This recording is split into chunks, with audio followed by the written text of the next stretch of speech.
ole lo ma hian mang ang le lunga ya tran itum te hian ti hiron requesta helai sa phla chuan count your blessings ania imal som don te chia ro ti na ni chu a hla hi vuak ni la nia hei kan soi vuak za chiar chu bar pui atangin kolon le bar te te kha chiar tur ania dot ringot hi chu vuak chan ve chiar lo tur bar pui vuak kha thei kolon vuak ni 1 2 1 2 1 2 diesel khana kaltani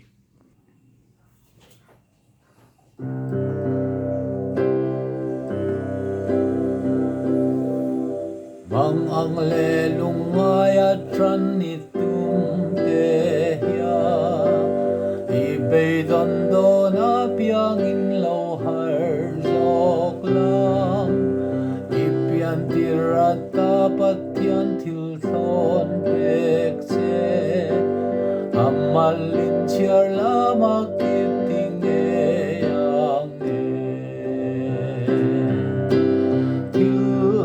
thon pek mun ta kin chiar theo la thian in mi fing a fur thin kha mal lin chiar la nang ma chan mai chu mak ti reng in I fak potang a pe tu Bitren kha thau sa te chu I don chuan I swa cha tuan thil pek du cheng ai vela sumin na le thei lo thil li chan fo hi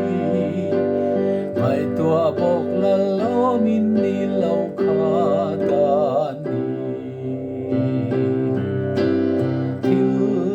thon pek mun ta kin chiar theo la thian in mi fing a fur thin kha mal lin chiar la nang ma chan mai chu mak ti reng in I fak potang a pe tu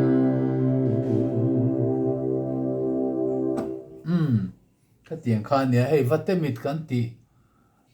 post kan an ti che kha farmata kan an ti ang chi te kha om ta malin chiala nang ma chan mai chu ti la ya khan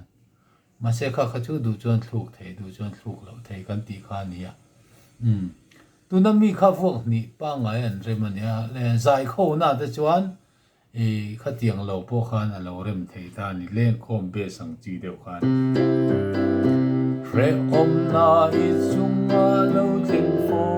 se la ka chat na tu ra ni chu ti ngai la rang ka sak tiang hing nan me an mang ang ni patyan in til harin mi asyang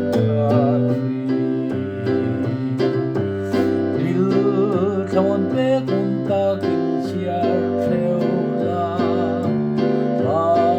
thian in mi fing a fur thin kha mal lin chiar la nang ma chan mai chu mak ti reng in ni fak potang a pe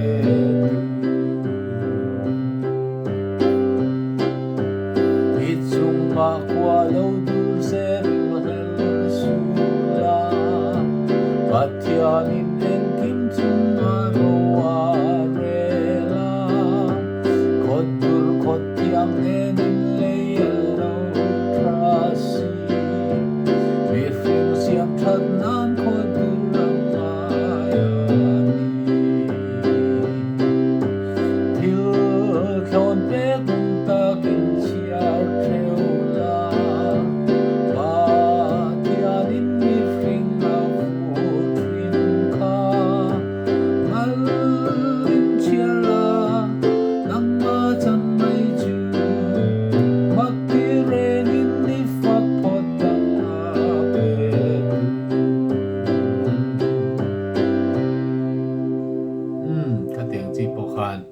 sak ve the thawani